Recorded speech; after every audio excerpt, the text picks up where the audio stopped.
ನಿಮಗ್ ಬೇಳೆ ಕಡುಬು ಅಂದ್ರೆ ಗೊತ್ತಾ? ತಿಂದಿದ್ದೀರಾ ಯಾವಾಗಾದ್ರೂ?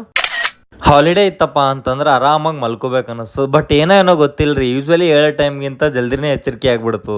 ಈ ತರ ನನಗ್ ಮಾತ್ರ ಆಗ್ತದೆ, ನಿಮ್ ಜೊತೆ ಬಿ ಆಗ್ತದೆ ಅಂತೇಳಿ ಕಮೆಂಟ್ ಬಾಕ್ಸ್ ನಾಗ ಹೇಳ್ರಿ. ಇವತ್ತು ಸಂಡೇ ನಮ್ ಸರ್ ಬ್ರೇಕ್ಫಾಸ್ಟ್ ಇನ್ವೈಟ್ ಮಾಡಿದ್ರು. ಬ್ರೇಕ್ಫಾಸ್ಟ್ ಸ್ಪೆಷಲ್ ಏನಪ್ಪಾ ಅಂತಂದ್ರೆ ದೋಸೆ ರೀ. ನಮ್ ಸರ್ ಮನೆಗಿನ ದೋಸೆಕ್ಕೂ ನಾನು ರೂಮ್ನಾಗ ಮಾಡಿದ ದೋಸೆಕ್ಕೂ ಬಾಳೆ ಡಿಫರೆನ್ಸ್ ಇತ್ತು ನೋಡ್ರಿ. ಮುಂಜಾನೆ ನಿದ್ದೆ ಆಗಿಲ್ರಿ, ಮಧ್ಯಾಹ್ನ ಆರಾಮ್ ಮಲ್ಕೋಬೇಕಂತೇಳಿ ಬಟ್ಟಿ ಹೋಗದ್ ಮಲ್ಕೊಂಡಿನಿ. ನಮ್ ಹುಲಿ ಬಂದು Sangamesh bhaiya open the door ಅಂತೇಳಿ ಒಳ್ಳತನ. ಮೇರೆ ಸಾಥ್ ಖೇಲ್ನೆ ಕೆ ಲಿಯೆ ಕೋಯಿ ನಹೀ ಹೈ, ಆಪ್ ಖೇಲೋ ಅಂತಂದನು. ಓಕೆಪ್ಪ ಅಂತೇಳಿ ಅವನ ಜೊತೆ ಸ್ವಲ್ಪ ಆಟ ಆಡ್ದ. ಹೊಟ್ಟಿಯನ್ನ ಬಾಳ ಹಸು ಆಗ್ಲತ್ತಿತ್ರಿ. ಇವತ್ ಸಂಡೇ ಡೈಲಿ ಊಟ ಮಾಡಿದ್ದೆ ಮಾಡಿ ಹಂಗೂ ಬೇಜಾರಾಗಿರ್ತದ. ಇವತ್ ಏನಾರ ಸ್ಪೆಷಲ್ ಆಗಿ ಮಾಡ್ಬೇಕಪ್ಪ ಅಂತೇಳಿ ರೂಮ್ನಾಗ ಏನಂತೇಳಿ ಚೆಕ್ ಮಾಡ್ದ. ರೂಮ್ನಾಗ ಇರೋ ಬ್ಯಾಳಿ ತಗೊಂಡ್ಬಿಟ್ಟು ಪೋಣೆ ಹೊಡೆದ್ಬಿಟ್ಟು ಅದಕ್ಕೆ ಸೆಕ್ಸಿ ಸಾಂಬಾರ್ ಮಾಡ್ದ. ಗೋಧಿ ಹಿಟ್ಟನ್ನ ಅದ್ಕೊಂಡ್ಬಿಟ್ಟು ಚಪಾತಿ ಮಾಡ್ದ. ಚಪಾತಿದು ಶೇಪ್ ಎಲ್ಲ ನೋಡಕ್ ಹೋಗ್ಬೇಡ್ರಿ, ಬ್ಯಾಚುಲರ್ ಚಪಾತಿಗಳು ಹಿಂಗೆ ಇರ್ತಾವ. ಮಾಡಿರೋ ಚಪಾತಿ ಎಲ್ಲ ಕಟ್ ಮಾಡ್ಕೊಂಡ್ಬಿಟ್ಟು ಸುಡ ಸುಡ ಸೆಕ್ಸಿ ಸಾಂಬಾರ್ ಒಳಗೆ ಮಿಕ್ಸ್ ಮಾಡಿದ್ರಿ. ರೆಡಿ ಆಯ್ತು ನೋಡ್ರಿ ನಮ್ಮದು ಬೇಳೆಗಿನ ಕಡುಬು. ಇದಕ್ ನೀವೇನಂತೀರ ಅಂತೇಳಿ ಕಮೆಂಟ್ ಬಾಕ್ಸ್ ನಾಗ ಕಮೆಂಟ್ ಮಾಡ್ರಿ. ಅಂತೂ ಇಂತೂ ಈ ವೀಕೆಂಡ್ ನಾಗ ಏನೇನ್ ಅಡಿಗೆ ಮಾಡ್ಕೊಂಡು ಊಟ ಮಾಡ್ಬೇಕು ಅನ್ಸ್ಲತ್ತಿತ್ತಲ್ಲ, ಎಲ್ಲ ಅಡಿಗೆ ಮಾಡ್ಕೊಂಡು ಊಟ ಮಾಡ್ಬಿಟ್ಟಿ ನೋಡ್ರಿ. ಇವತ್ತ ಶಕ್ತಿ ಪ್ರದರ್ಶನ ಮಾಡಮ್ ಅಂತೇಳಿ ಜಿಮ್ಮಿನ ಕಡೆ ಹೋಗಿನ್ರಿ. ಅಲ್ಲಿ ನೋಡಿದ್ರ